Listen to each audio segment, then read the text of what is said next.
இந்த செஷனில் நம்ம பார்க்க போகிறது position of agreements with persons of unsound mind.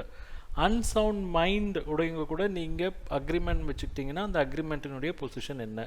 First லுனட்டிக். லுனட்டிக் அப்படின்னா அவங்க வந்து மென்டலி டீரேஞ்ச்டு அப்படின்னு சொல்லுவோம். சில மென்டல் ஸ்ட்ரெயின்னாலேயோ இல்லை சில பர்சனல் எக்ஸ்பீரியன்ஸஸ்னாலேயோ அவங்க மென்டலி டீரேஞ்ச்டாக இருப்பாங்க. ஆனால் சில லூசிட் இன்டர்வல்ஸில் அவங்களுக்கு வந்து சவுண்ட் மைண்ட் இருக்கும். ஸோ அவங்களுக்கு வந்து ரெண்டு விதமான சுச்சுவேஷன் இருக்கும். சில லூசிட் இன்டர்வல்ஸில் சவுண்ட் மைண்ட் இருக்கும், பல சமயம் வந்து அவங்க அன்சவுண்ட் மைண்டாக இருப்பாங்க. ஸோ அவங்க எப்போல்லாம் வந்து அன்சவுண்ட் மைண்டாக இருக்காங்களோ அப்போல்லாம் அவங்களால கான்ட்ராக்ட்குள்ளே என்ட்ராக முடியாது. ஸோ இந்த பீரியடில் ஏதாவது கான்ட்ராக்ட் என்ட்ராயிருந்தால் அது மொத்தத்தில் வாய்ட் கான்ட்ராக்ட். அதனால் அந்த கான்ட்ராக்ட்னால அந்த லுனட்டிக் பர்சனை வந்து லைபிள் ஆக்க முடியாது. இது எப்போ? அன்சவுண்ட் மைண்டாக இருக்கிறப்ப. சரி, அவங்க சவுண்ட் மைண்டில் இருக்கிறப்ப கான்ட்ராக்ட் என்ட்ராக முடியுமான்னு கேட்டால் முடியும். ஒரு வேலிட் கான்ட்ராக்ட் என்ட்ராக முடியும். அண்ட் அவங்கள வந்து அந்த கான்ட்ராக்டினுடைய ஆப்ளிகேஷன்ஸ்க்கு லைபிள் ஆக்கவும் முடியும். யார்? அந்த லுனட்டிக் பர்சன் சவுண்ட் மைண்டாக இருக்கிறப்ப கான்ட்ராக்டில் வந்தாங்க இல்லையா, அதுக்காக அவங்கள வந்து லைபிள் ஆக்க முடியும். இது லுனட்டிக் பர்சன்ஸோட. அடுத்தது இடியட்ஸ். அவங்க கூட வந்து நீங்கள் அக்ரிமெண்ட் என்ட்ரு ஆனால் அதனுடைய எஃபெக்ட் என்ன?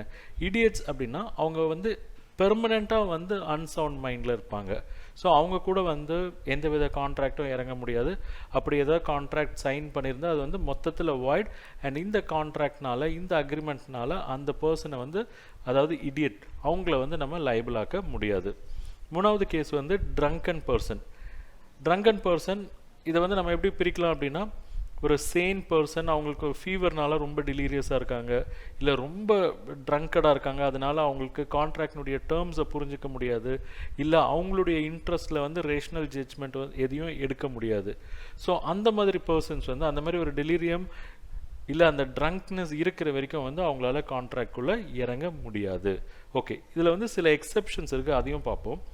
இப்போ இந்த அன்சவுண்ட் மைண்ட் பர்சன்ஸோட நம்ம இறங்கக்கூடிய கான்ட்ராக்ட் அப்படின்றது மைனரோட இறங்கக்கூடிய கான்ட்ராக்டுக்கு சிமிலரானது. ஓகே, ஸோ இப்போ மைனர் கூட நம்ம கான்ட்ராக்டில் இறங்குறப்ப சில விஷயங்கள் இருக்குது. அதாவது மைனர் கூட இறங்கக்கூடிய கான்ட்ராக்டை வந்து மைனர் வந்து அவருடைய பெனிஃபிட்டுக்கு என்ஃபோர்ஸ் பண்ணலாம். அதே மாதிரி அன்சவுண்ட் மைண்ட் பர்சன்ஸும் அவங்களுடைய பெனிஃபிட்டுக்கு என்ஃபோர்ஸ் பண்ணலாம்.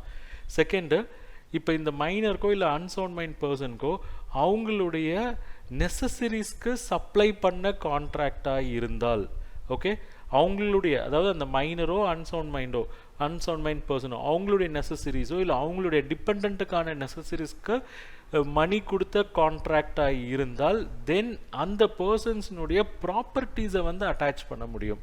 அதாவது அவங்கள வந்து நம்ம கிளைமெண்ட்டாக ஆக்க முடியாது, அவங்கள வந்து அந்த பணம் திரும்பி தரணும் இல்லை வேலை செஞ்சு தரணும் அப்படின்றத சொல்ல முடியாது. ஆனால் அவங்களுக்கு இருக்கக்கூடிய ப்ராப்பர்ட்டிஸை வந்து அட்டாச் பண்ண முடியும்.